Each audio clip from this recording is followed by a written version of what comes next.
What's going on, everybody? OhGeeSlayer coming back at you with another podcast. We have special guest star OhGeePM today, and most of the clan members joining us on this podcast. We talked about OhGeePM on the last podcast a little bit, and I just want to let you guys know this podcast took a little bit more editing. So if you guys do enjoy, please rate 5 stars if you're listening on Apple Podcast, or if you're on YouTube or anywhere else, just please drop a like and consider subscribing if you don't mind. Appreciate you guys listening, and please enjoy. Say goodbye.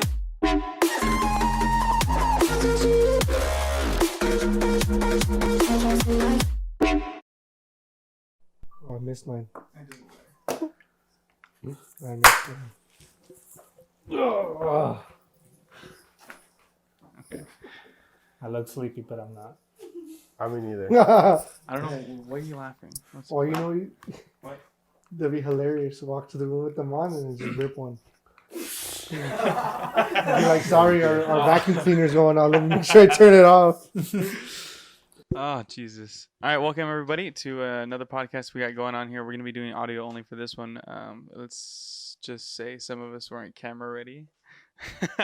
So we have a couple people today. Catch your audio too, huh? Yeah, but it's okay. When I do the post editing, I can cover it out. But my name is OhGeeSlayer. Mine's OhGeeBaesik. I don't know what mine is. Not yet, at least. OhGeeOSO. OhGeeOSO. Today we have the two other guests that we didn't have last time. We have OhGeeOSO. Say what's up. What's up? What's up? And then let's just call you OhGeePM. OhGeePM. I like that. OhGeePM. Hey guys. You got to change your gamer tag. That's all. Yeah, that's it. What Cost is me that? $5. That's it.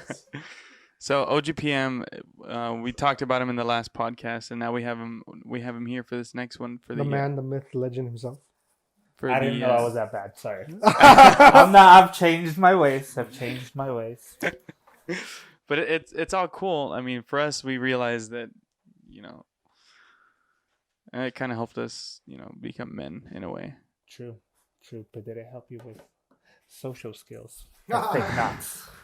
Yeah, I did. Yeah, I don't you take do. shit from no You- 12-year-olds now. You guys know how to talk. Yeah, so you guys know how to talk to all the entire range, kids to adults. You run into everybody online. Yeah, sadly though.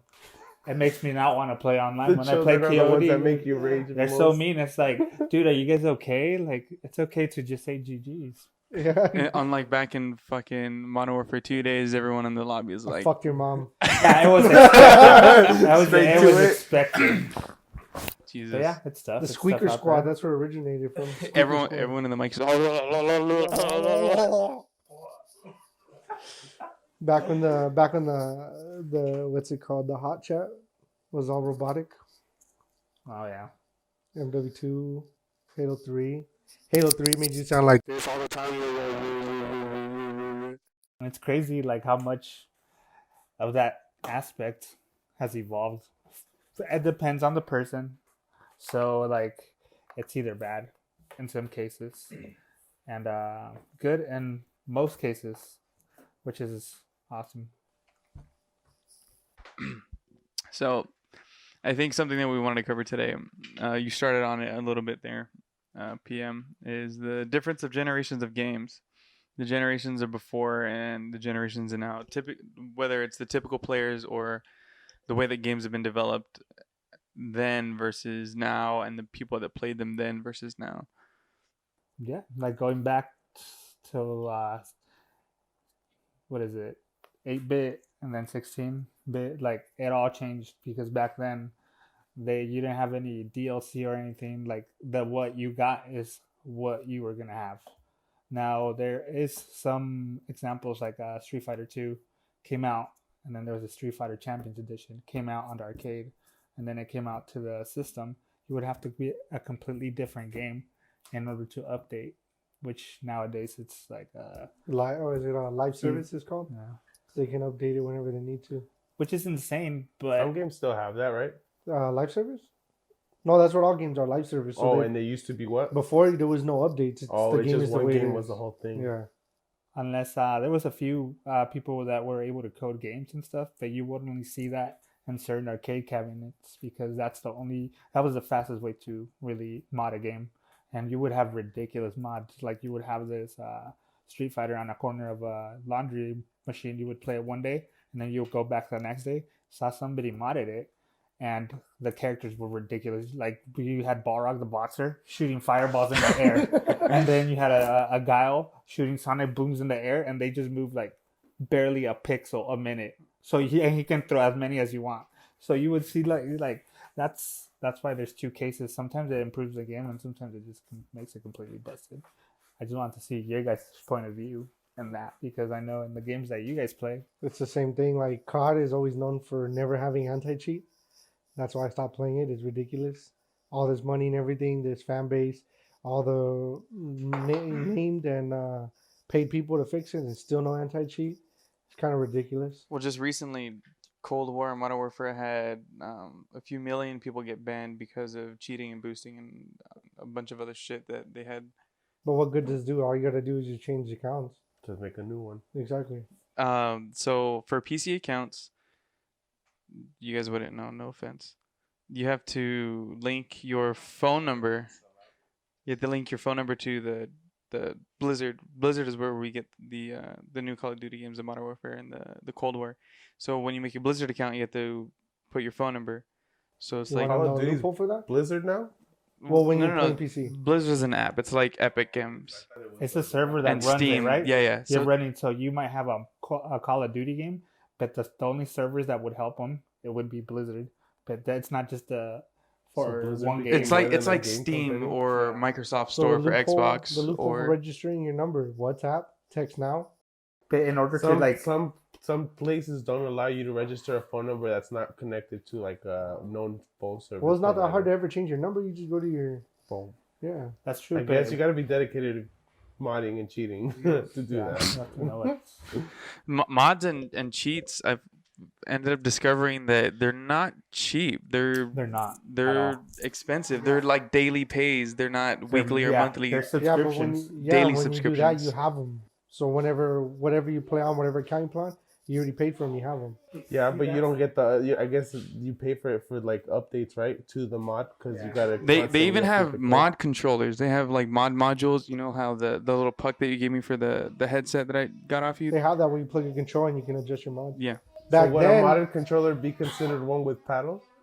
No. It'd be a modded module that goes into the Yeah, controller. to the chip of it. And well, no, it's- that's a different way too. You can remove the chip off a regular controller with something programmable, and just by certain ways you do the buttons, like certain how would you say, like certain sequences on the button controls will activate certain things. Like I used to have one for zombies, and it would just add drop shot, quick scoping, auto aim, It would do aimbot, that for you? rapid fire. It would do it for me. I'm talking about like aimbot. They have modules that have aimbot assistance. It'll read the screen and figure Yeah. out where the heads of the other individuals are. What are you doing? I have to be. This one is a condenser microphone. I don't have extra power going into it. But those are like two completely different things, right? Like the modded controls and the modded actual game systems. Because I did play with somebody. I'm not gonna mention who it was. That had modded stuff, and it was insane, dude. Like at first, like I understand there was two mentalities going into it. Like this guy never wants to lose. I'm like, oh, I never want to lose. But would I resort to something like that? Because at some point, don't get me wrong, the first few matches was hilarious because he would do like we were playing what is it, Warzone. He would do literally a 360 no scope for like across the city, and then you can hear the guy say like, "What the?" And I'm just like laughing. I'm dying because I'm hearing these guys like I would have been pissed too. You know what I mean?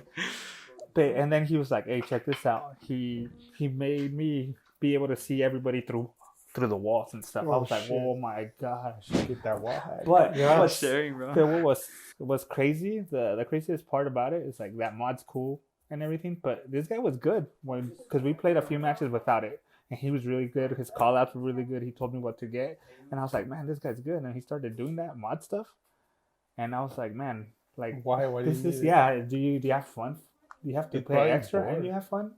Like, dude, what other types of games have you played? Is this the only kind of game you've ever played? Because to me, I like a challenge. I like the video games for a challenge. From like, I think but we've learned. yeah. Sometimes I like it a little too much, but yeah, I was like, how do they make money? So I think it's like two separate mentalities that we both had. Like we're competitive, but that dude really just doesn't care about cheating and stuff. Personally, I hate cheating. Like I just never got anything out of it. Yeah, it's no fun.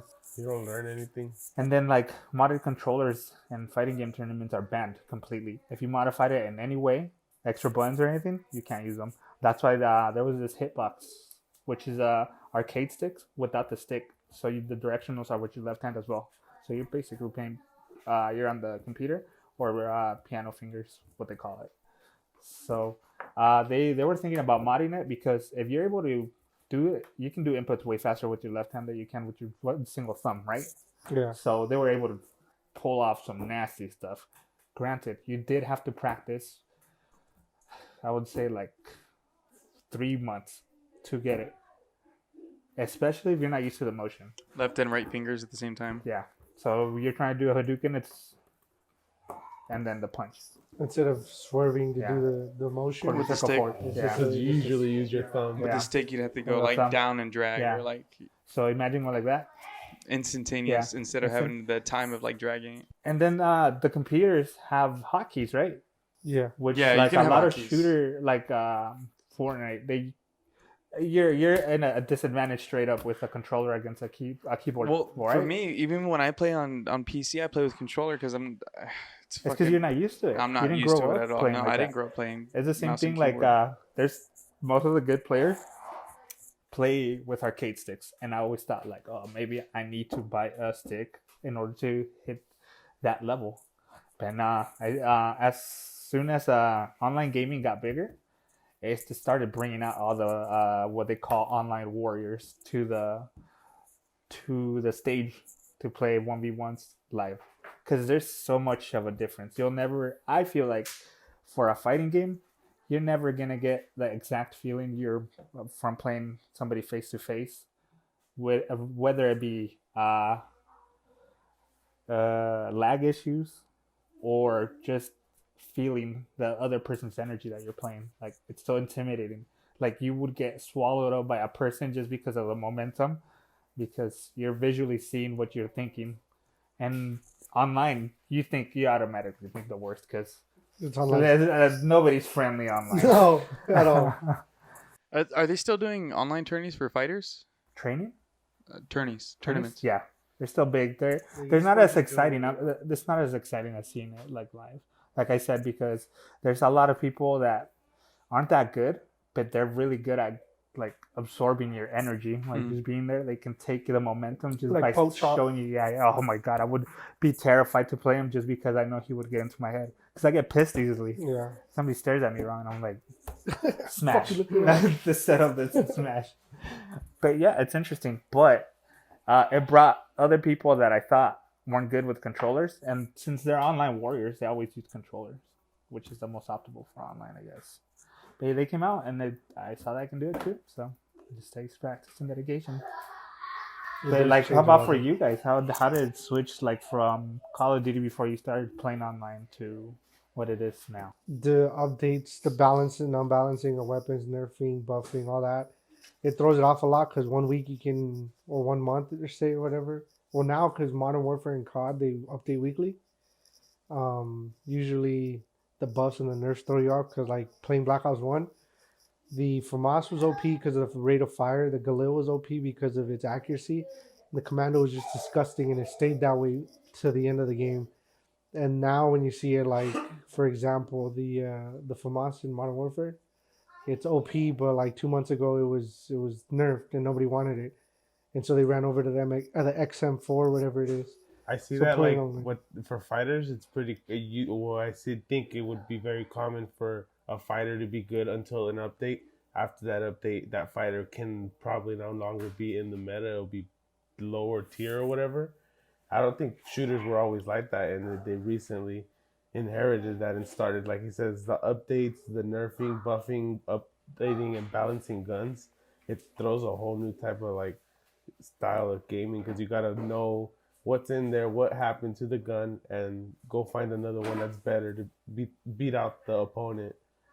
And I don't think that was ever like that for shooters. Before it wasn't. It was the updates would only be like quarterly because of DLC. But even then, the buffs, and the nerfs weren't even that dramatic.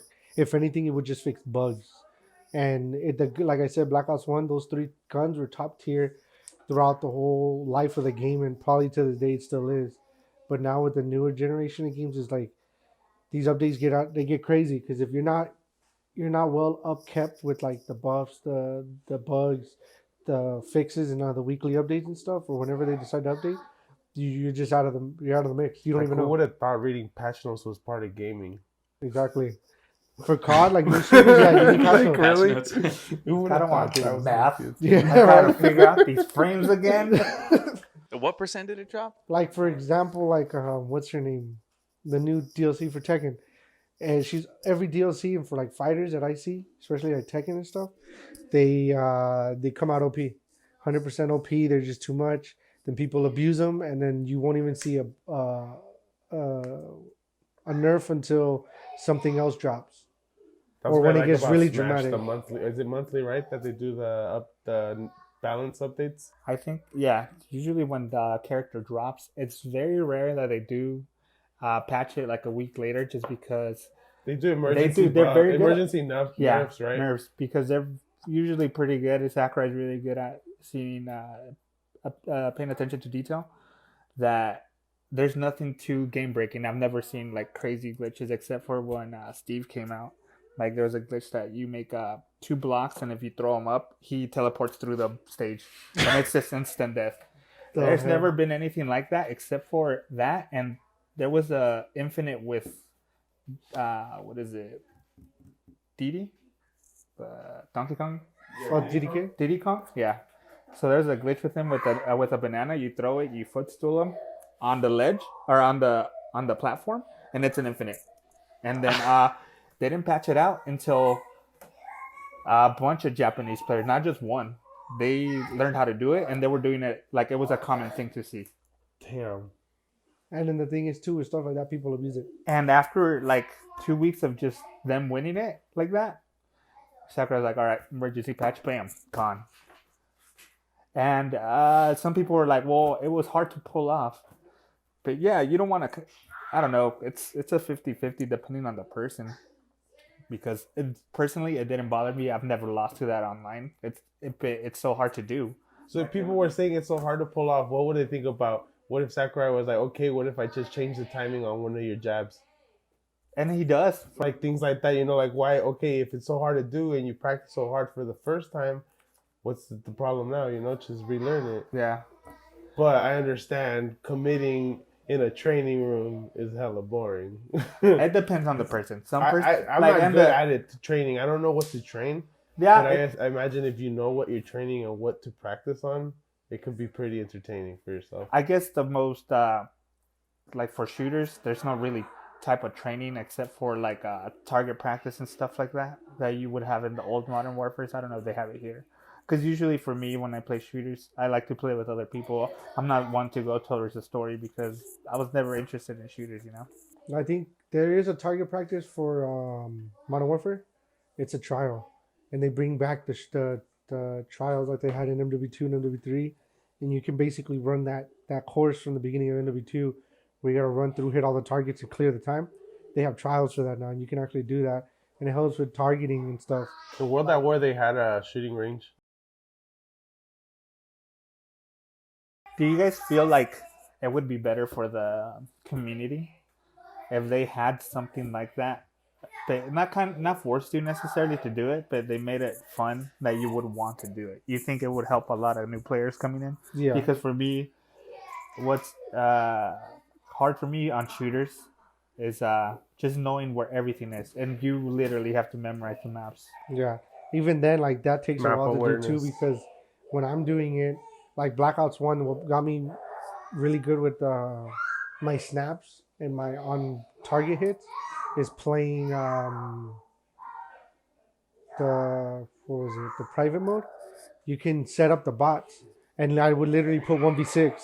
It'd be me against the 6 bots, and they would be on veteran. and I would literally just practice quick scoping because if I cannot hit a veteran before he hits me, my shot's not on the point. So I would do that and beat myself nonstop until eventually I was able to take on that 1v6 and win, and after that take it online and just a fucking monster. And that's why I got banned on Xbox twice, because people thought I was aimbotting because of how fast my shots were, and it was ridiculous. But you were. I was not, naturally. Huh? You were aimbotting, Naturally. but naturally. Yeah. And so that usually helps. I know all the trials, they give you rewards now. Like they'll give you double XP stuff. But well, even in World at War, that shooting range, it had challenges weekly and daily even. Like you had to go in there and hit 3 targets with a grenade, and it showed you had to learn how to aim with a grenade. what I think will make it more fun is like the skill-based matchmaking is garbage. Like that's why I stopped playing too, because I was getting in lobbies with hackers. I don't know why. To be fair, what? Because modders and hackers, their KD 3,000. See, Mondo? You're too good. Suffering from success, like Jake Khaled. And so that's what I think that sucks too, because like when we all play, our KDs are all over the place. But even then, they match it with like the average of it, and that's still not enough, because like you want to play to enjoy, but you don't want to play to where it's too easy, and you don't want to play where you're getting angry. You want to break control. That's a hard thing to balance, though. You see it across all games, even mobile games. The matchmaking can be very uneven. And just different games try different stuff. But I figured it would be easier because of the base of players they have. But the thing is that it's like how Tony said earlier, like you can just, if they ban your account, you can make another one, right? Yeah, that's true. You can make a Smurf account. And then you're not, the game thinks you're coming in as like brand new, but mentally, dude, you're gonna destroy everybody. That's what messes up big time matchmaking. People focusing on the rank way more than learning.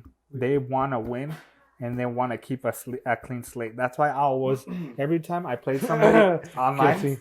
No, I'm sorry. Because it's different for shooting games. I think I really don't know much. Not really, because he will literally end his night of gaming because his KD is at a certain. Yeah, area. if I get 2 games in a row where my KD is negative or no more than 1.50, I won't play. Like for Cold War, I played on Tony's account to get the feel for it before I jumped on and tanked my KD. So I got the feel for it. So when I did play, I got the mechanics down. I got the motion, the sway, everything, the feel for it. So when I jumped on, I just destroyed. So you're a KD Nazi. Very. And you wonder why you're in lobbies with hackers and modders? Yeah, I'm a KD Nazi. The thing is that I get it. You don't want to lose your rank. I absolutely get it. But I think it's just such an extreme to make another account. Yeah. It's like, come on, man. Like, this guy I used to play offline. Like, I always got into that mentality just because everybody told me, oh, yeah, ranked is how good of a player you are. I'm like, oh, man, I started getting into that mentality. And I saw this dude get better than me online. And I'm like, dude, how do you not get frustrated? I was like, oh, this is like my 4th account. I'm like, what the heck, dude? Because the more points you get from ranked, that's how it was back then, is how many consecutive wins you won. So more consecutive wins, the more points. Nowadays it's the opposite. If you have so many consecutive wins, it's so hard to grind up. So there's a balance. There has to be some type of balance that I feel like I haven't seen yet.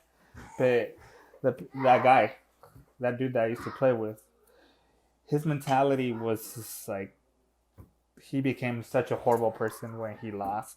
Which I've been there. I think I've changed. Oh, don't worry. We're gonna get to that later.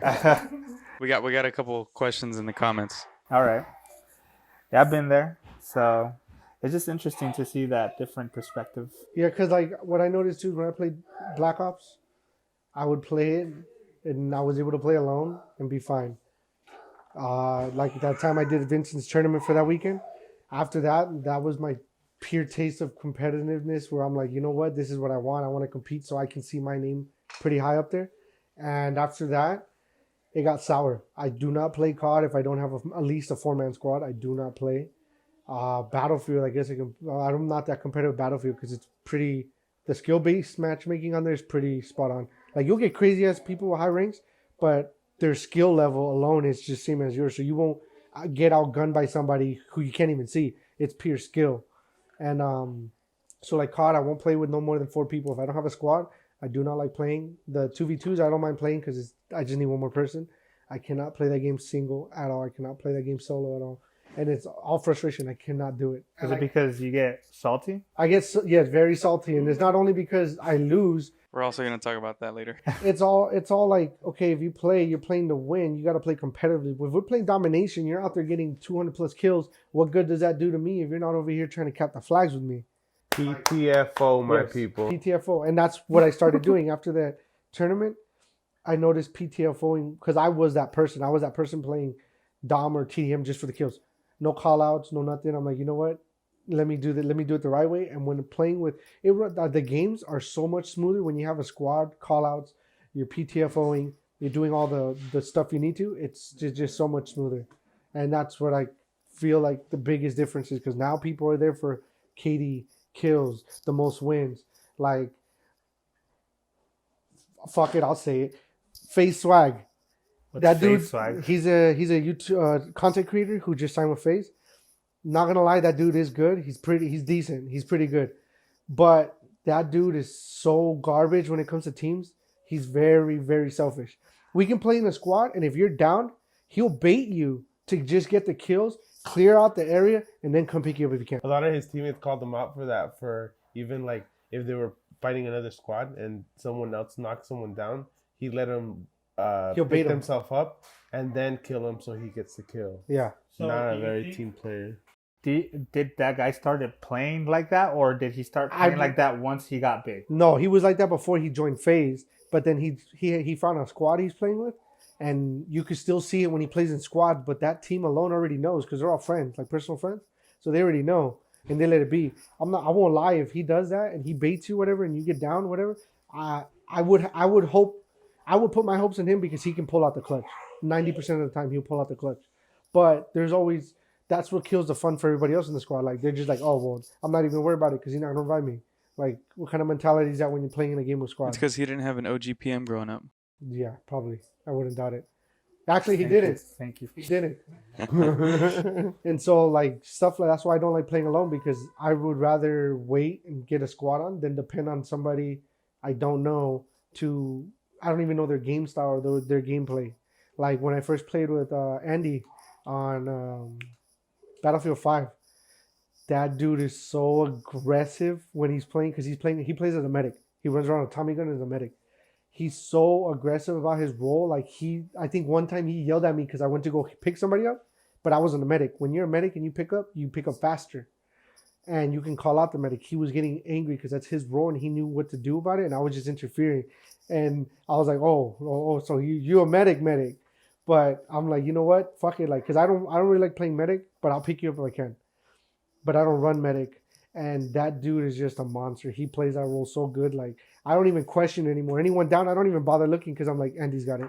Andy's got it. Medic is a fun role to play because they're marksman rifles that they get. Yeah. Those rifles are tight. Because They're really satisfying to kill with. Yeah. Yeah, you get a and, really nice one, yeah. like I like to help you guys win that as much as a nice guy, but there's something about having a sick ass kill then. Yeah. I'm Like, if you can clip a sick ass kill, kill. if you can clip a sick ass kill, yeah, I would do the same. Like, I have a couple of clips where I do 360 quick scopes and I nail it, or Flip it. I clutch S&D matches. Like, there was a match we all played and I clutched it. It was a 1v4, I think. And Feels I clutched. good. Yeah, it feels good, but like, it all comes down to the chemistry of playing. Because, like, if you play with, like, when we play, I don't have to tell you guys which way to go, what to call out or whatnot. You guys already know, and you guys kind of got the feel of what's going to happen and what goes down. Other than playing with Blueberries, if I'm down and I call it out, nobody's going to pay attention to it because they're too busy worried about KD and kills. Honestly, if you guys are trying to still do that, my biggest advice would be consistency, because I know we all have busy lives. Unfortunately, we're all adults. Yeah. But having a consistency for like the least 30 minutes, trying to improve on those 30 minutes to something minuscule, like the smallest detail you can practice. If you only have 30 minutes, try to do it. If you can do an hour, ideally you want to do 2 hours, and it has to be every day. for the most part. I know weekends, family stuff. For the most part, if you really, depending on how good you want to get, 2 hours. Yeah, because 2 hours, like dude. blackouts, when I would play, I'd get out of school. I'd be home by 3. I'd play until like 4 in the morning, take a 2-hour nap, and then get up for school. But you have to make sure you utilize that time well. Yeah. You can't just jump in there and just get pissed off all the time. Because as soon as you get pissed, that changes your mentality. As soon as your mentality changes, that's when your stamina to play or do whatever you're doing is going to go down. Because gaming has evolved so much that there's a lot of good gamers out there, way more than there was before online gaming. I'll tell you that much. Like, the ratio was like 1 out of 6 people would be good, right? The ratio now is like, I would say like 10 out of 20 people, half. I think that's because of, everyone being inside all the time. Yep. They just play video games nonstop. Like kids Like, nowadays, imagine if we that's would all have they played do. online, if we had online when we were younger and we didn't have jobs. We'd You be think fucking we what do you mean? like, because back then we had way more time to play, Oh, yeah. and we didn't have any responsibilities because work it's just something we get used to, right? But you still sometimes you get off work and you really want to play because you have to have a certain type of mentality going in, especially if you're going in for like a 2-hour session. You don't want to go in there and just get obliterated for 2 hours. You're getting obliterated for 2 hours because you're not using your time wisely. You're not understanding what's happening. It's very rare that you're just getting destroyed. Very rare. But somebody can learn in 2 hours doing the same thing over and over and pick up on things to make you better. Muscle memory. Yeah. So, like for me, like I get salty playing with you guys because everybody's good.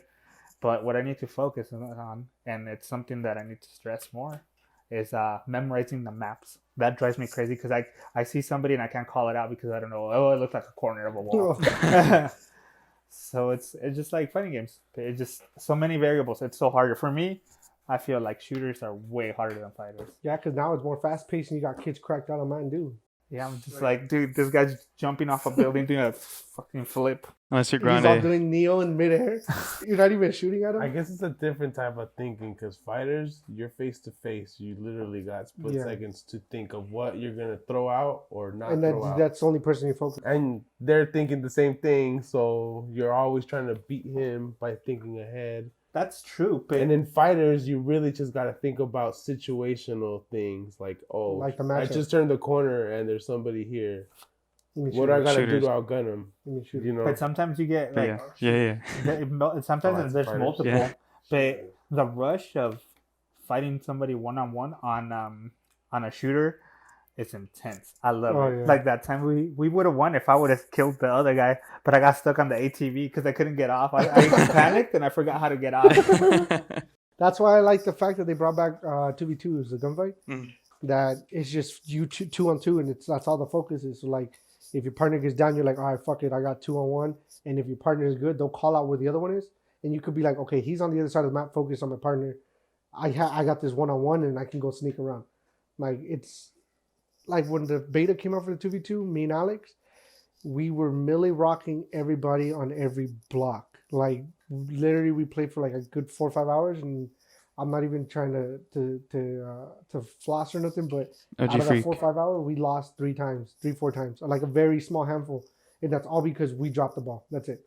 We just got ahead of ourselves. But other than that, the 2v2s, it's a rush. I But like it. It's because when you play and you get to a certain moment of the game that you're like on overdrive, you feel yourself like your You're just senses are like fucking on it. Hella adrenaline. Milli I rocking. feel like you get drained so much that you can't do 2 hours straight of that mentality, and that's why I like. Yeah, like now I feel it too. Like I And if you- have to back out and take a breather and go play another Yeah, game. because jumping in another one, back then I could. Like for me, my respect to people who can play a game for 4 hours and get tired of it and be like, okay, I'm going to jump to this other one. Another 4 hours. And they keep doing that. Like Alex could do that all day. He could play Tekken for hours and then get tired of training and then he'll jump to like For Honor or Apex or Apex or something. Like he'll just jump from game to game and he'll game for hours. I can't can't do do that that. unless it's like my Xbox. I have Cold War on it, Resident Evil 2, 3, BioShock, With your Division old 2. games, you could do that, like If I'm Final playing Fantasy and all COD that. for like 4 hours and I'm like, yo, let me take a break, I'll go jump on Resident Evil or BioShock or something where I'm just like, I'm not worried about nothing but just going through the campaign. And usually it's games that I already beat because there's no stress to it. I just kind of just blow it off and kind of get through it. Then I'll come back and I'm like, all right, cool, like I'm ready. Like, I cannot do that anymore. Before I would sit there on the game hours and hours from on and be able to just peak at that skill and just stay there.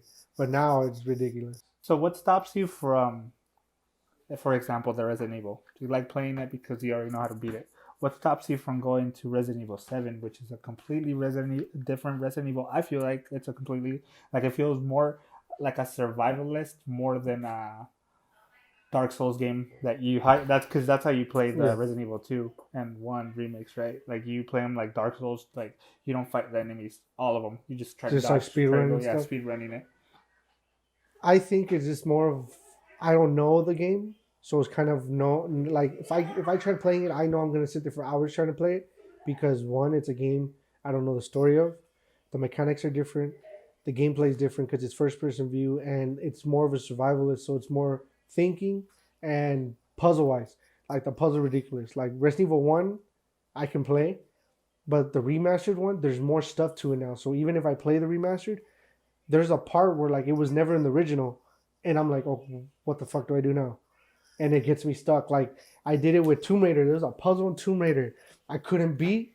I shit you not, for a month I did not play it, and one day it just popped in my head like, oh my god, this is how you do it. And I jump back on it and I beat the puzzle and I continue the game. Don't you miss that feeling? You don't think you would get that feeling with the 7? Possibly. Because one thing I've never taken into account is how much, because the old games I can, like you said, I could just speed run them, but I never took to account how much time I've invested to get to that point until recently with this new Ghost, dude. And I'm not even kidding, dude. It made me rethink, like, maybe I am too old for this game. No, it's hard. What game? Maybe I'm too old. Super Ghosts and Ghouls? Yeah. You remastered it. I was thinking, like, maybe I am too old to play, man. And, like, I jumped onto Smash. I was getting destroyed. I played for, the first time I got it, for, like, 3 hours straight. I didn't even get past the 7-minute mark of the game. And I was playing the same part over and over and over and over. I kept dying like after a few enemies. And I'm like, oh my gosh, dude. So I went to Smash. It completely changed my mentality. I was getting rocked. I'm like, man, dude, like, maybe I'm just too old. And the next day I got up and I saw Aries. He streamed. And I watched his stream, which he was playing Super Ghosts and Ghouls. And he took the same amount of time, well, a little longer, but to get to that point, I'm like, you know what? This game's just hard, dude. I was being hard on myself. And then I jumped back in. 40 minutes later, I beat that part, the first part of the first level. The other part, the rest of the level took me another 4 hours to beat. So I was doing that segment. It's like a 4-minute segment for 4 hours.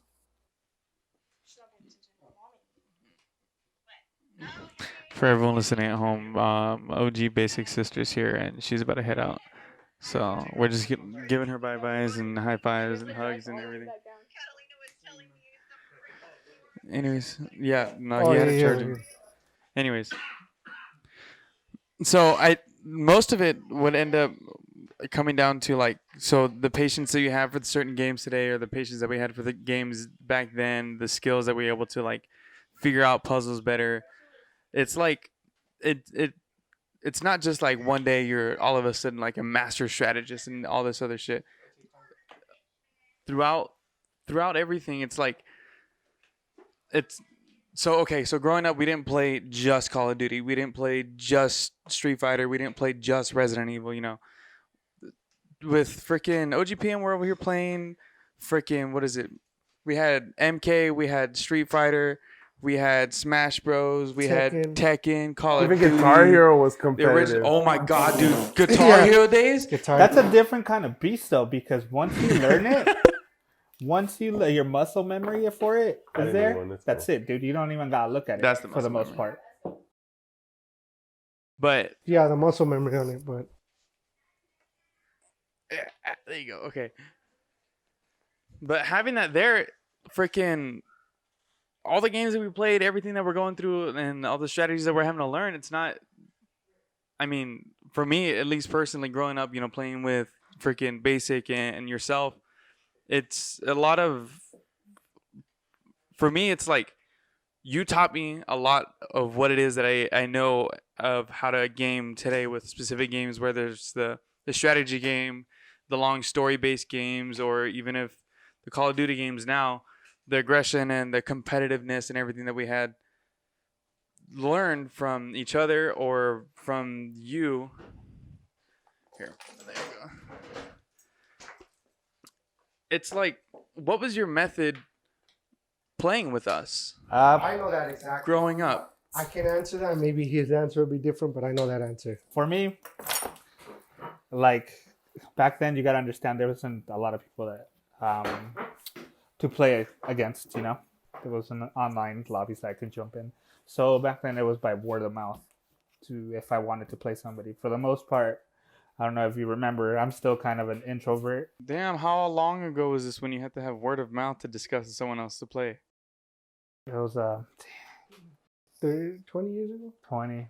The 2000s. Damn, I was barely fucking back thought of then, my mom's head. Phones barely had people, or people barely had phones. No, phones barely had people. Yeah, phones barely had people. The people phone from Rick and Morty. That's his sweater. I'll take a slice of cell take a phone slice with Yeah. words. So then you would have people like your friends, like, okay, I remember it too because growing up, mom couldn't buy us all the games.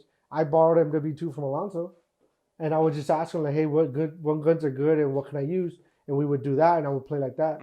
So with Cesar, it's the same thing. Like if I remember playing Capcom vs SNK2 with them, or like Najee, I think Najee had it, the MVC2 Dreamcast, I think it was, and same thing. You couldn't ask, you wouldn't be like, okay, let me look on my phone or let me go on the internet and figure it out. The closest was that Tips and Tricks magazine. Yeah, Yeah. and then it'd be it's like watching yeah. people playing, and like you could be like, oh, okay, this is a good character. This is who you should use.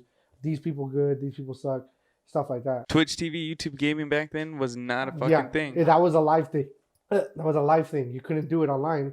To watch Twitch, MLG quote type unquote, you'd be in person watching people play. Yeah. And that's another point that comes into mind that, okay, back then, if there was an infinite combo, 1 out of 100 person knows that infinite combo. Of course, he's going to show his friends, but it's so hard to practice on an arcade machine, dude. Like, you got to pay. Yeah. Pay to play. And How then there's no willing practice are you mode. to use your coins to practice some combos? And there's no trading mode. And You then, have to play where with would you somebody. get your money way back when? Hey, mom. Like growing up, yeah, exactly. Asking for change and stuff. Mom, you got an extra quarter? Or you walking down the street, find a quarter, you're like, fuck yeah, that's a game. Heck yeah. So like It's- back then training and now training is two different things. Like playing, like how I mentioned it last time. For us to train in like games we wanted to play, we had to play Cesar and get our asses handed to. But that was the way we learned, because then we would see that matchup and we would see how that worked and be like, okay, this isn't working, and you would try to figure it out. But now, like when we practice for the Wednesday night fights, I played with Alex 6 hours a day after he got off work, and we would stream it online. And he would tell me, look, this is how the combo works. This is what it looks like. I'll watch his stream, and then I would practice it on my stream, because we both had the game and we practice it. Be like, here's the inputs. This is how it looks. Try that. And it was almost instantaneously. But before, it would be like you would only be able to practice stuff like that when you're with that person On the same console. on the same console. You couldn't just call somebody, hey, I'm getting online. Let's figure this out. And even then, there was this teacher I hated in high school. His name was Mr. Early. He was a good teacher, but I just didn't like him because he called me out one day. This guy said, the saying perfect practice, practice makes perfect, right? That's saying. So that makes absolutely no sense, because you could practice the wrong way for the rest of your life and you'll never play perfect. Why? Because you were practicing the wrong way. You're wasting your time. So perfect practice makes perfect. So it has to be, say you put 2 hours or 6 hours, like you said. Those 6 hours have to be put in play a certain way to get the most out of your time. Because you can just practice one combo, and like, what's that combo gonna do to you if that combo is in a specific area in a specific situation? Like you're wasting time. Yeah. Oh, it looks cool, dude. Like sick, infinite, but you can only land it on a jab on the corner. Like, how many times are you gonna be in that situation? Like, you just wasted All that time for one thing. Yeah. So I'm just saying, like practicing before and practicing now, or it gets crazy because like you can just make lobbies and practice one-on-one with somebody, yeah, and you don't even have to be next to each other, and then you can even look up stuff. You can watch people do stuff and you figure it out. And before, you couldn't do that. You'd have to either be at the machines or be on the same console, same house, if anything. and you really got to put the pride aside. You gotta be able to take some whoopings, dude. You gotta take some else. Even I feel like even now it could still end up coming into like the nowadays, whether it's having to be with that same person. I feel like when it comes to like one person knowing, like you with fighters, I don't know shit. If I want to learn, I'm more than likely just gonna have to be with you face to face and have to, like be with you and like learn the strategies. I mean, yeah, I could fucking YouTube all this shit, but it's just that's more of a one-way conversation. It's That's different very true, because yeah. if you watch it online and you say, okay, if this situation happens, this is what I do. You can practice that combo, but you don't practice the reaction time to that situation. Like for your drag off, for your low sweeps, I have to play you in person to practice the timing so I can do the parry and then punish with the combo. But I can do that in arcade, but it's not the same because it's a generated character to play a specific way. When they won't have that mentality of switching up tactics and how they go about it.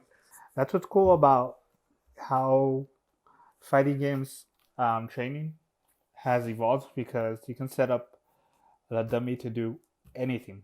The worst training in a fighting game, well, a lot of people don't call it a fighting game, but it is Smash. Like, people would be amazing in it if there was such thing that you can make the dummy do whatever you want to. But you can only make it do like a jab or a neutral B, which is neutral special. Which, okay, it would help, but like, come on, dude. I want to learn how to punish somebody jumping in on me, because that's what I like to do. Like, I'm a defensive player because if my offense fails, at least I can defend. I can rely on my defense, and I can outplay a person. The only victory the first victory I got on Fortnite was I hit under a bridge because they couldn't see me underwater. For the whole match, the circle circled on me. And then the last person had built a tower all the way up, and I went after him, and he like taunted me, and then I just blasted him in the face and won. But the whole time I was just waiting. I waited for like, what was it, like 20 minutes? Yeah. And I was cool with that. I wanted that W.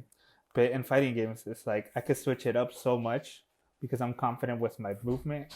It's another thing I like to train in is movement. Like, you want to be comfortable. Yeah. Like, and that's another thing I can never get comfortable in a first person. Like, I would want to turn around and I'm like, Yeah. Or I'm too fast. Yeah. That sensitivity. Yeah, it's hard to get used to. Like, I don't know what to set it as. That's why, like, now what I notice too is when situations like that, when someone's behind me and I need to get to them without dying, the mechanics they have now, like slide canceling, you can slide cancel out your way and still move and get to the point where you're trying to look while evading. So you have a chance of reading where they're at and figuring out what to do. That's cool, but that's a different, like, man, getting used to it. Yeah. It's a different motion. Yeah. Like Fortnite too, though I don't like playing Fortnite because it's all building and stuff. And I like shooters, like head-on shooters. That's probably the reason why I never played until I got my victory. I got my victory not building, period. And I was okay with it enough to actually delete it off my system. But that game's hard. It is. It's its own thing, and like I hated it because It's ridiculous. I'm not gonna lie, the face of it was such a negative for me personality that it was insane. And he got to meet Peyton Manning, man. Ninja met Peyton Manning, and he's like, "Oh, so you're like the ambassador of gamers." He's like, "What?" I lost my mind. My favorite athlete telling like the supposedly being seen as the best gamer ever. Like, oh, dude, it's not as linear as that, sir. Yeah. But it is what it is. Like, a lot of people like him, and that's the new generation. That's another hard point to get to because it's catering to different kind of gamers than it was back then. Like, I feel like it's being oversimplified. For like auto combos, man, you just push one combo and you can do a combo that I have to push 12 different inputs. Yeah. Like, how am I supposed to feel? Like, oh, that's awesome, dude. Like, it caters to the people who don't play but want to enjoy it. And it kind of, I like, was it UMVC 3, right? They had auto combos and infinite too. On simple, yeah, on simple mode. And it was like, what fun is that? Like, why don't you match them with people who play that too? Because then there's no fun. I mean, if you're as good in the game as you put the time into, like UMVC 3, you can obviously tell when they're in simple mode, and then you already seen the pattern it goes, so then you can obviously counteract. It's so lean, like it's not lenient, but it's straightforward. Like, you can only do certain things, and then you can always just counteract and be like, okay, this is the simple combo mode, and it's always gonna do this. I can get out of it. Jeez. So there's been a couple questions. They weren't necessarily in the comments, but I think it would be fun, interesting, very entertaining in a way to at least get your perspective. And I'm pretty sure you saw this coming, one way or the other, in some type of a discussion. But it's not that big of a deal. I mean, we're all grown up now. Yeah. It was back then when you were able to beat your kid. Now you got to talk to them. Yeah. Listen, son, you can't do that. But since when did America have a vagina and dirt in it? Anyways. But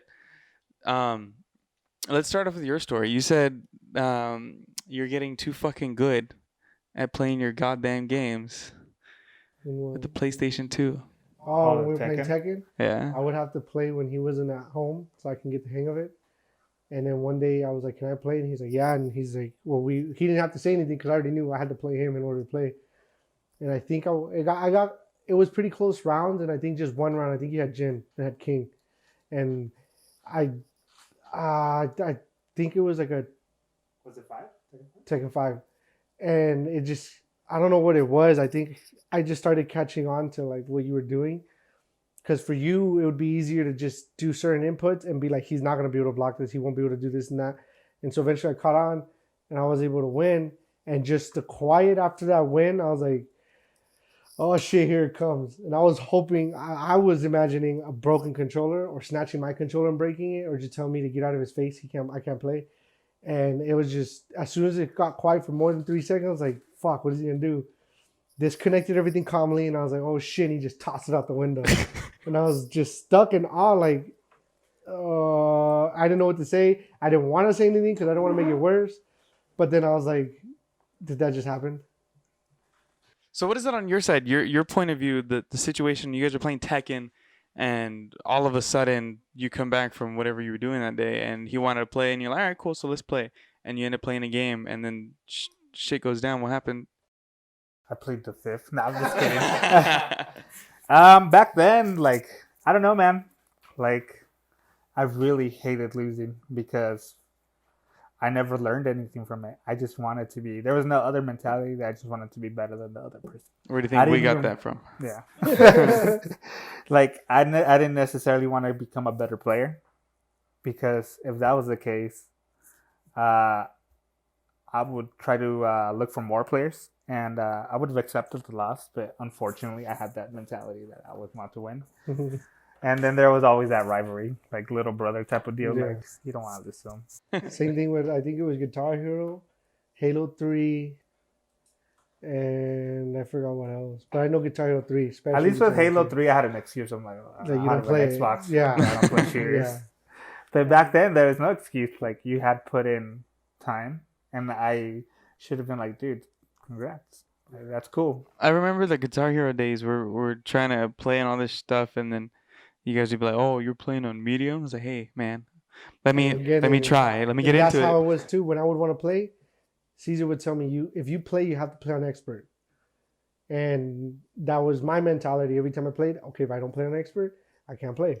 So I played on expert and I learned what I needed to do so and get good at it. And eventually it was just cake.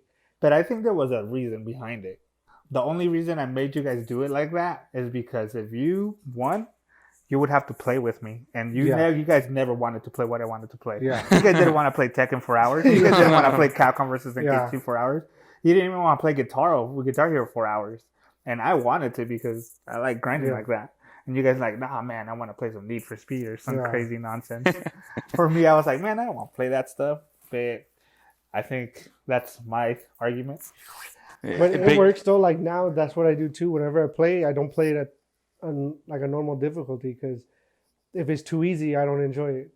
So like Resident Evil, I like playing on the hardest difficulty because it's like, dude, I get one hit, I'm dead. But back then, it didn't feel that cheap.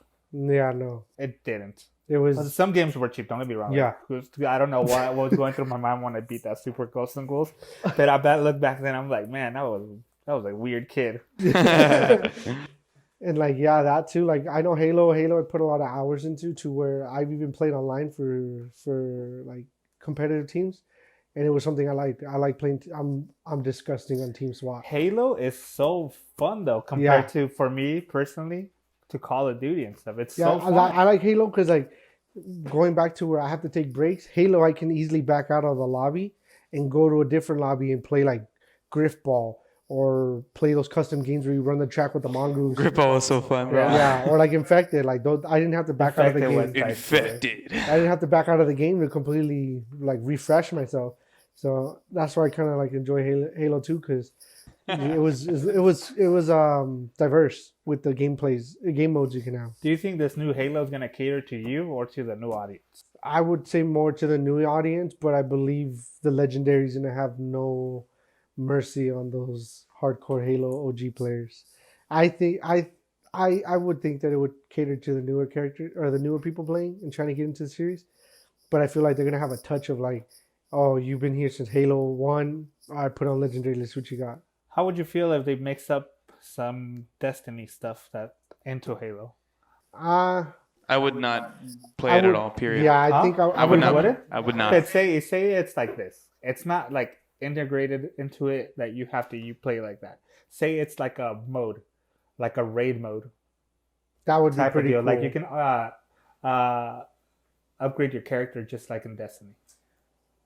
That for like that specific game mode or overall? Because they don't have to. They can just sprinkle some Destiny because not all Destiny is bad.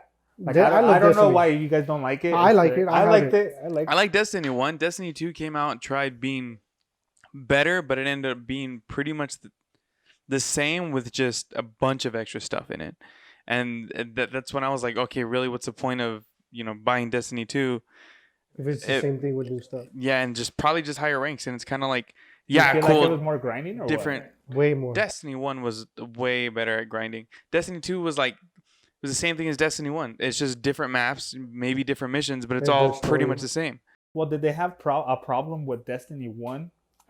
Players capping way too fast? Is that what the grinding took way too long, and the RNG for dropping stuff was ridiculously low. Like you couldn't just go into a raid and you could go to a raid and get something like the Galahorn, which is like an auto-locking rocket launcher, and it was OP. I love that gun. But when it sounds cool. But as you get higher in level, your gun gets weaker because it stays at that level, and you have to regrind it to get something higher. Basically, like a reroll. And so the ranking for Destiny 1 took forever to do, and I remember playing that too, grinding hours and hours of it. But what I noticed too, like now Destiny 2, let's say like you have an account playing Destiny 1 and you jump on. They throw you at the lowest level right now, and it's like 1100, and you automatically get tossed there, and everything gets upgraded to that level, and then you just grind for the rest. You don't have to do the whole grind now. Isn't that good?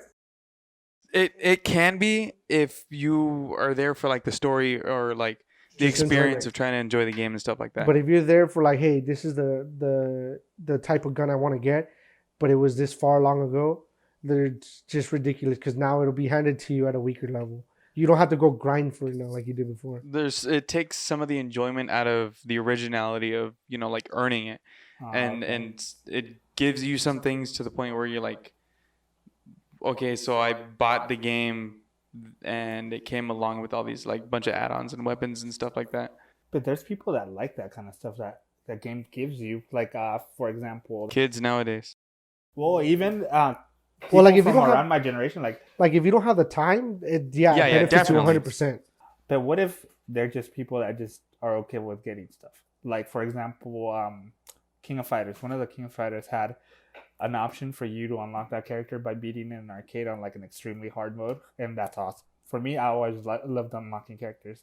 You either that or had an option to pay $3 and you just get the character. Well, I mean, so like, There was a lot of people being like, "Oh, screw it." well, yeah, because of grind, like MVC2, where you had to, I forgot what you had to do, leave, or no, not MVC2, Melee. You had to leave it in practice mode for how long to get Mewtwo? Oh yeah, like 120 hours. Yeah, like, I mean, if you actually sat there and grinded it out and didn't know, and then you just one day, oh shit, I got Mewtwo, that'd be cool. But if you know, like, hey, this is how many hours, then you find a way to do it. Like, pay to play is, I guess, helpful too. Like for Resident Evil 2 Remake, the speedruns.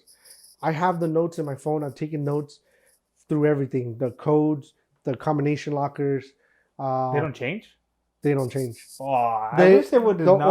They change depending on the scenario. Oh, okay. But I have it written down for Leon A, Leon B, Claire A, Claire B. On the notes, I have reminders like, hey, don't get this. Hey, make sure you get this before this. Make sure you go this way instead of this way. I have notes personally I've taken on both RE2 and RE3 Remake. And they came out with an option where, because for the Infinite Pistol, SMG, and all the other guns, you had to do the speed run in a certain amount of time. I can never get that speed run because there was always a fuck up, and you were only allowed to save 3 times. And I can never get those 3 save points down. But like with me, my pride wouldn't let me go look it up and be like, okay, here's a strategy, let me do it like that. I wanted to do it my own way.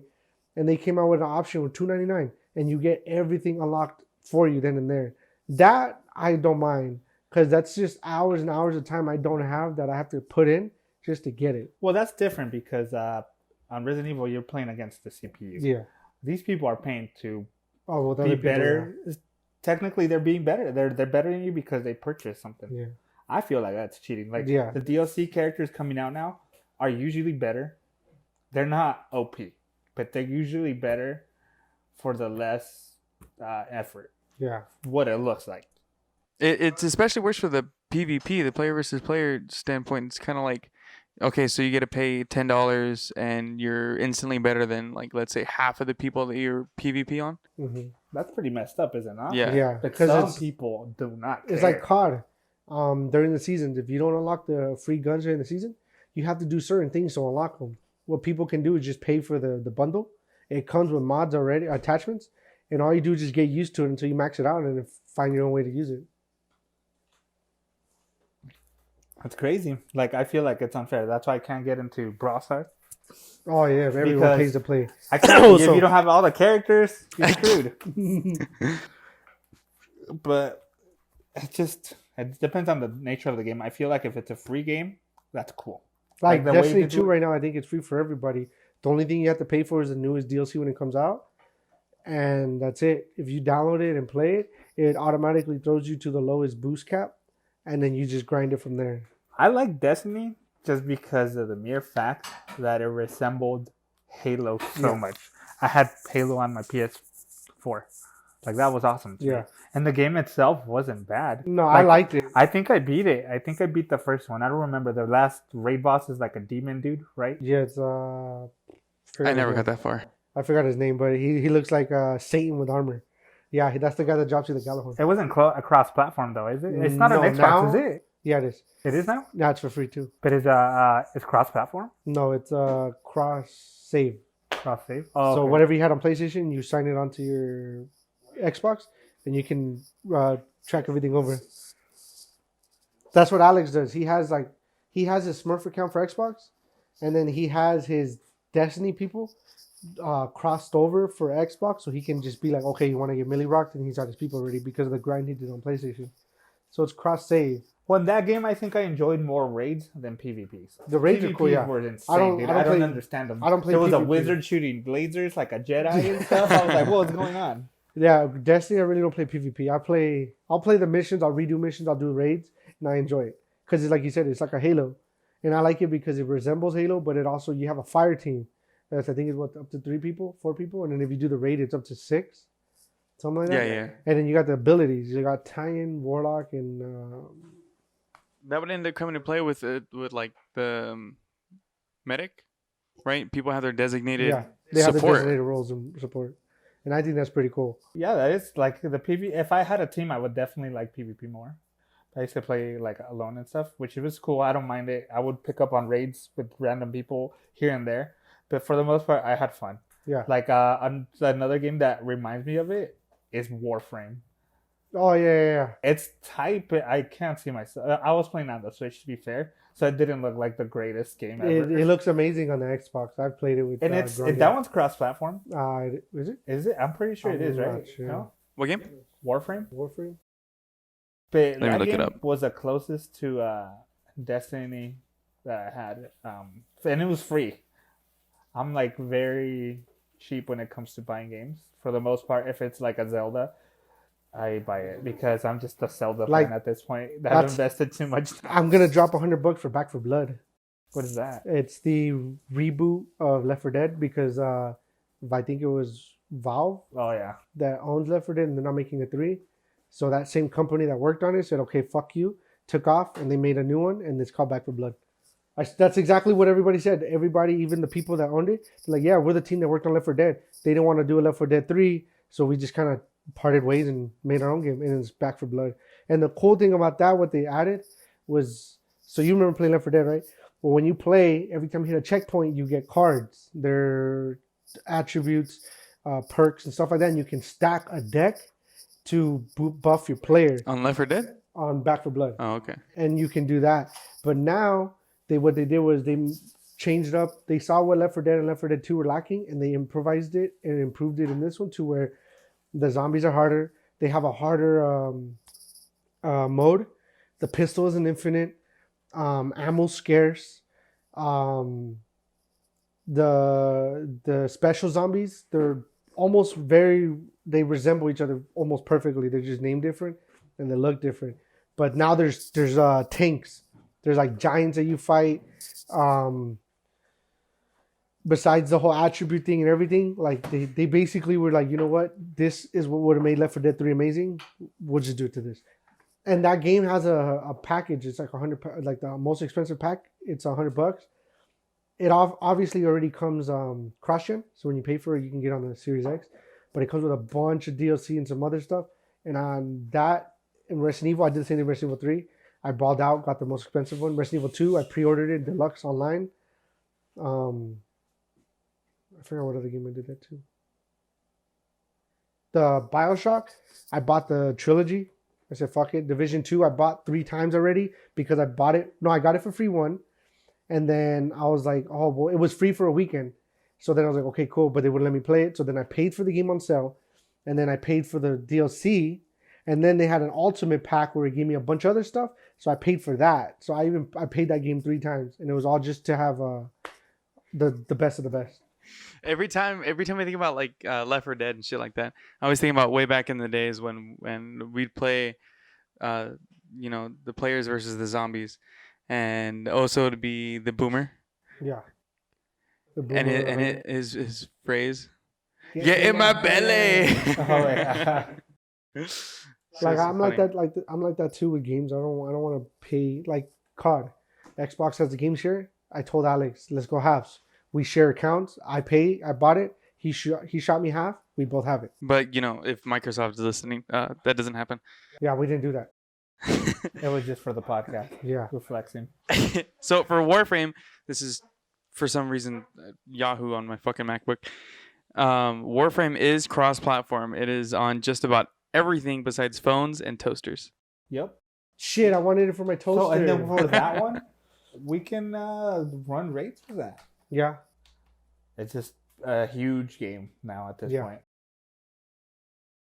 Jesus. So we talked about Halo, Tekken, COD, Smash, Destiny, fucking MK a little bit, Resident Evil, and the basically having you on here was great. Learning how we ended up with the skills that we play with now, the thought process and everything, the strategies that we use. Because as kids, you freaking we're growing up, you're beating the shit out of us. It got to the point where I even got KF13 to practice. Well, just I want to play it. for the mere fact that back then we only had one console. Yeah. For the most part, right? For the whole house, yeah. And you guys wanted to play, like I said, some obscure games. It's like, dude, I don't want to play this. So I have the time right now. So, and if you want to play this game, you're gonna have to beat me in this. And I made it usually a hard, near impossible. But obviously, it's not impossible. What game did you want to play that day? Because I don't think you ever got to play the game. Oh yeah. It didn't matter. After those 3 seconds, you're like, I'm not playing what I I would want. remember seeing you walking up the driveway and like, oh shit, turn off the PS2, quickly wrap the guitar. I'm like, oh shit, the game wasn't in there. Take the game out and just. Pretend like nothing happened, all casual. Jesus. Imagine if I would have let you guys play whenever you wanted. We probably wouldn't. I honestly think I wouldn't be so involved with the games I play and be as committed as I am. Like, I told myself I was not gonna buy Cold War. I told myself I was not gonna buy Modern Warfare. And then guess what happened? After the beta, I bought Modern Warfare, and then A little help from everyone else telling you to buy it. I played Cold War. I was like, I guess it feels like Black Ops. I'll play it, but like it just depends on the game. Like, I don't mind playing. To be fair, there's not a game. lot of shooters out there, so you can Like Battlefield. that you can venture to. As Battlefield, as old as it is, the game has not died, and it's crazy. Like, the people I met someone on Battlefield 5 the day it dropped with the beta. I met him with the beta, and I would play with him. And then when the game was gonna come out, I told him, "Are you gonna buy it?" He's like, "Yeah." So then I got the Battlefield 5 Edition Xbox and I bought the game, and we grinded the shit out of the game. And to this day, like, even if we haven't played it in months, we can jump on and it'd be like peanut butter and jelly. Like, we already know what to do. We know our chemistry. Like, it's good to go. And that's what I like about Battlefield. Like, I'm not trying to shit on nobody, but I believe Call of Duty is just like a daycare center for children. Battlefield, I have never ran into a child. I have never ran into a kid. It's always adults. Yeah, sometimes they're toxic, but Battlefield is just something completely different than Call of Duty, and I enjoy it because it's more realistic. It's not like people can 360 no scope you from across a map. Like, it's all skill based. You pick your role as a medic, engineer, or a support, which would drop ammo, or a sniper rifle, recon, and you have specific guns and loadouts to that class. You can't run around as assault with a sniper rifle, but you can run around as assault with ARs, SMGs, shotguns, and then you can't use an LMG on recon, which is sniping, but you can run it on support because you drop ammo. And then medics have all the PDWs, like close range weapons, SMGs. You can still use shotguns across all the classes. And just the combinations, it just makes the game feel so much better because it's not like you're going to run around and just get creamed by everybody. Like, depending on how you play will determine how the outcome of that match comes out too. Battlefield is very versatile. The time I did play it was very fun. The latest one was the one with you can ride horses, right? Battlefield 1, that's like 3 years ago, I think. Oh, okay. Well, that one, I remember this dude was just killing me, running on the horse and chopping my head off. Whatever happens, yeah, right? I was like, all right, that's not fun. But when it comes to the other aspects of the game, it was cool. And how big the map was a bit overwhelming at first. But now it's cool. But with the huge maps, that was their get you into this game. The Conquest, 64 players. So Jesus. now that's such a I remember common that. thing with Battle Royale here, what does Battlefield have to do to outclass the other They adopted shooters? Battle Royale. It's called Firestorm. Do you think it's going to be fun? I played it. It was okay. It's just, I don't think that game style fits that game. Because I played it, Battlefield 5 has it, and I played it. It's just funky, and it's just awkward. It's like, that's not what Battlefield is, and it doesn't feel right. Because Battlefield, you're not going out there to get killed. You You're don't going out there to- expect it. and there's not that many firefights that you expect to be in. And Call of Duty, you're just like, Yeah, off your parachute. Battlefield is literally Tactical. war. Yeah, it's full on tactical and it's very realistic. So that battle royale is just weird. I didn't like it on. I mean, it was fun, but at the same time, it was just awkward. I couldn't enjoy it.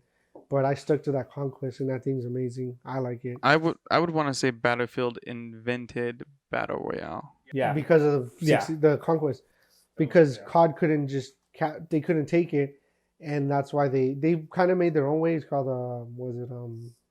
Blackout.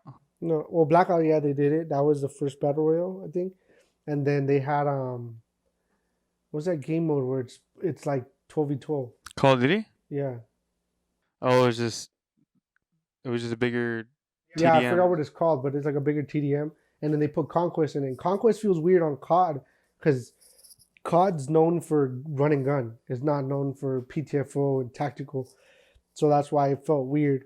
Same thing with the Battlefield. It's just something they did that doesn't belong. I mean, the way I see it is like the people that player base for Battlefield is the people who believe like, you know what, COD's not for me, but I like shooters, and that's where they go. That's like our sanctuary away from the kids on COD, because it's somewhere we can go play. We're used to, we know what we're doing, and you don't run around with nonsense. Like you in Battlefield, you don't shoot down the UAV. Realistically, you cannot. And in there for your UAVs, you put down a recon drone, or not recon drone, like a little satellite, and it does a certain radius, and then anyone in that radius gets pinged. Battlefield 5, you shoot out a flare, and as the flare's coming down, it's radiating that radius, and it's pinging everybody in that location. But you can't shoot down the flare and it'll stop it. The flare isn't infinite either. Like tanks, when you're running on tanks, you can't sit there and blast your gun at it and it dies. You got to put AT mines, or you got to throw C4 or sticks of dynamite to actually blow it up. Then there's the repair class that can legitimately repair your tank as you go, just like real life would.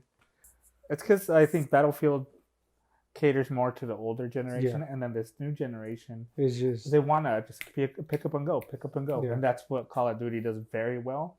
And like I said before, like you can only be in the adrenaline mode for so long before you get tired of it. With Battlefield's pretty laid back. Yeah. You can Yeah. chill and play You very can have well. fun. it feels good. It doesn't feel like you're cheating, just camping. Yeah, like that game, I can legitimately snipe through the whole game. I won't run and gun. I won't quickscope. I won't be in your face. I can actually sit back, drop off my radio where pings everybody near me, and I have a flare just in case.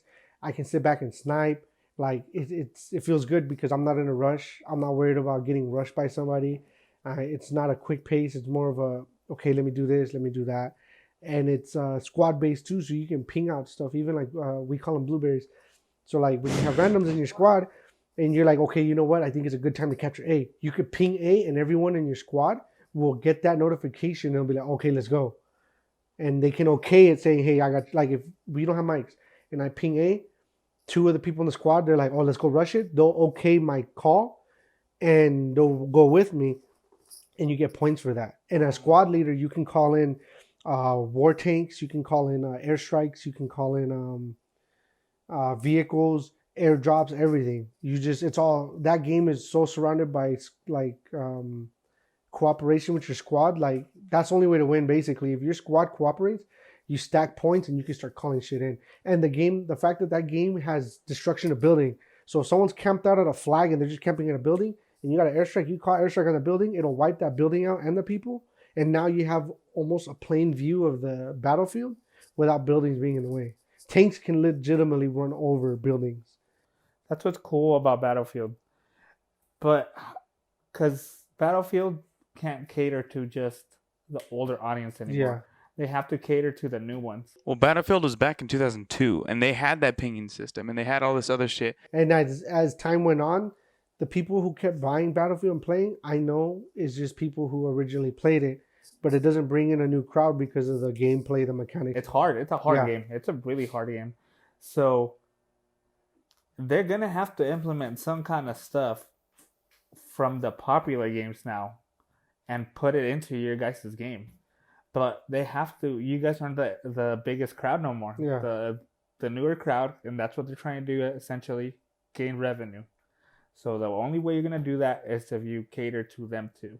I feel like if they do a whole battle royale mode and kind of fix the tweaks for the new Battlefield, it'll bring in more people. They have playlists for COD-like people. They have fast-paced, I forgot what it's called. And it's just fast-paced 6v6, no tanks, no nothing. And the maps they're huge. When you do those modes, it cuts the map in almost like 60% of the map. And you're just close quarters.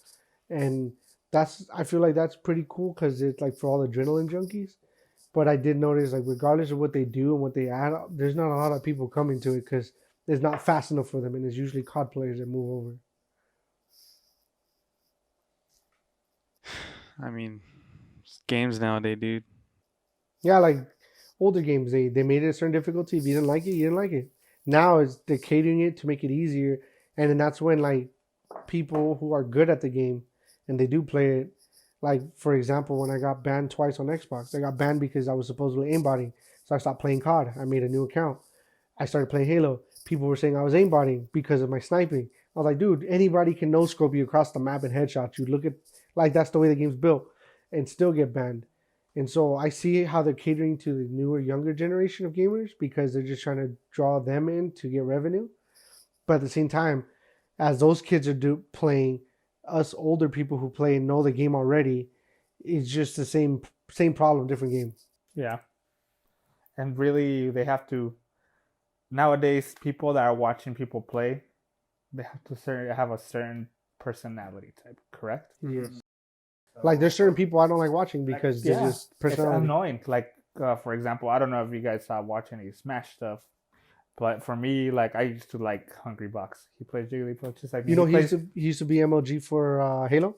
Yeah, he's pretty good. He used to play Halo before he went pro in Smash. A lot of the melee players are really good at Smash. Or no, I'm sorry. A lot of the melee players are really good at different games. Like, I remember Apology Man and Cloud 805. They both beat me in melee, and they're ridiculously good. Because they're Marvel players. So I'm like, all right, I'll play against you. You're a Marvel player, you don't know. They bodied me. They wave dash and everything. I'm just like, oh my gosh. So it's just insane. Well, the HungryBox, like, he plays just like me, a lot like me. But his personality for me is just like, oh, I can't stand you, dude. I want to watch you play, but like, you're just too hyped for me. You know, he goes every time. Like, dude, settle down. It's just a W. Like, I like watching Nick Merckx because he used to be pro for Gears, and he's really competitive, but he's not shit talking competitive. He'll shit talk if he needs to, but he's more calm and he's just like laid back because he knows. And like people like that, like FaZe, I can't watch. Swag, I can't watch. Like, I'll watch it because it's funny, some of the shit they say, but his gameplay, I'm like, dude, like, why don't you just pick up your partner? And I'm not trying to like talk down on the people that do like that. Like, I get it, they're entertaining, but for me, I'm just like, I'm at the point that I just want to watch the gameplay, and if he has something to say, I wish it was something that it's helpful towards the gameplay. Yeah. Then just like, I'll try to hype me up. Like, dude, I know what it's hype. You don't gotta tell me. Yeah. And that's what bothers me. Like, a lot of the personalities are going to that. Like, they gotta celebrate or talk shit. I'm like, dude, what? Like, I'm over here playing, and you're teabagging me. I'm like, all right, trying to get into my head. It's kind of working, but I don't like those tactics, sir. Or ma'am. Like, I got used to it with COD. When kids talk shit, I'm just like, whatever. Half the time I ignore it. But then if we're like streaming or something for the content, I'll clap back. And then I like it because there's so much things I've heard and so many things I've said back. Like, it's hilarious. Especially when it's kids. I'm like, bro, come on, you jump. Like, I've been playing COD since you were in your dad's nutsack. Like, I mean, to a certain degree, it's fun. But I guess to the point that you're like, man, this is making me not want to play. Yeah. Which, I guess, some people, that's the only way they can win. They go for your mental capacity. Especially the kids, man. They're pushing too far, and they don't know exactly what it is they're messing with. They feel like they're OG, like the older players, and then they just or that they're untouchable or whatever. Like, I mean, technically they there's are. a reason Everything's why virtual. there's a rating on the game. There's a reason why, you know. And then you get kids that are like 12 years old playing this shit. Yeah. And then those are the ones that usually rage quit. I'm like, oh, dang, you can't even let me have that win, huh? Like, dang, dude. well, that's games of the past, games of today, and I feel like we've learned a lot. You know, you being the mentor for us growing up is something that's kind of underappreciated because we growing up the past few years or whatever, we weren't able to realize that like the skills that we have today is because of you. And well, thank you for one. Back then, there might have not been a reason why, but now we see it.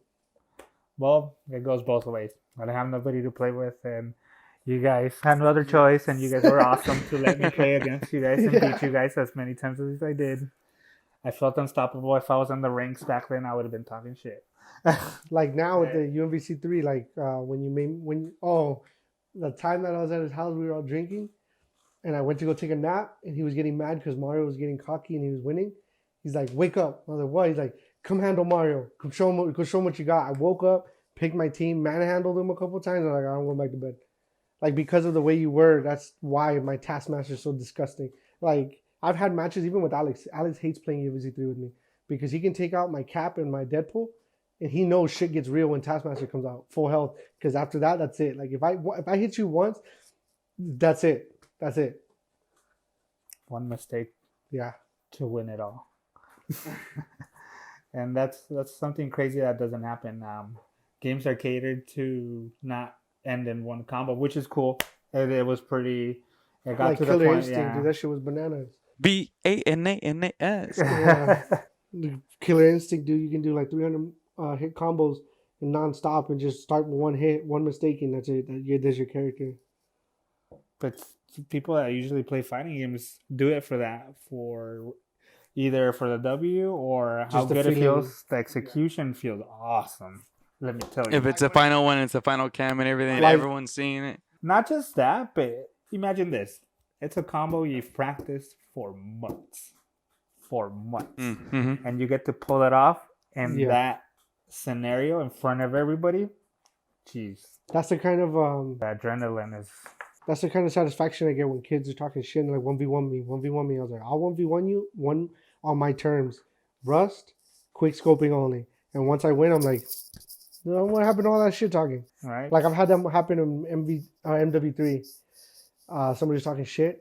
I told him 1v1 me. He brought his boys, so it was a 3-on-1, and I milli rocked them. And I was like, it's three of you, and you still couldn't beat me? Like, come on, guy. And they were kids too. So I'm like, all right, whatever. It's because they're not used to the OG sniping, doing the snipe battles. Yeah, or the 1v1s and stuff like that. Like, going in, I knew that mentality where I played so much where if I played 1v1, 3v1s, whatever it is, I know the spawns. So once I kill one, I know where the other two are coming and I know where the next one's spawning. So I know, okay, this guy's closer to me than this guy. This one's just spawning. And I know what rotation to take and what not to take. And what mistakes I need to avoid from getting killed. It's because they're used to playing people online that are usually not savvy. And they're used to their offense working every time. So they're just going to stick with it. They're not going to evolve it. They're basing it off reactions. And yeah, a younger person's going to have way better reactions. But what's good at reaction time if I already know what's going to happen? I've seen this scenario like with multiple versions of this game. Well, you think that's going to get me? Oh, you empty jumped? You're going to low sweep me? Wow. Yeah. I'm so surprised. Yeah.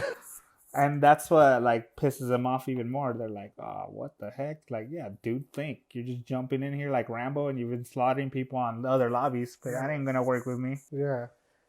Because then it gets to the point where like it looks like I'm hacking because they think I'm wall hacking and I know when they're coming. Like, dude, it's simple. It's simple spawns. Like, Yeah, it's not that hard. it's tough. Any other questions, Tony? No. No? That's pretty good. So once again, thank y'all for watching, viewing, liking, subscribing, rating 5 stars in the Apple Podcast if that's if that tickles your fancy.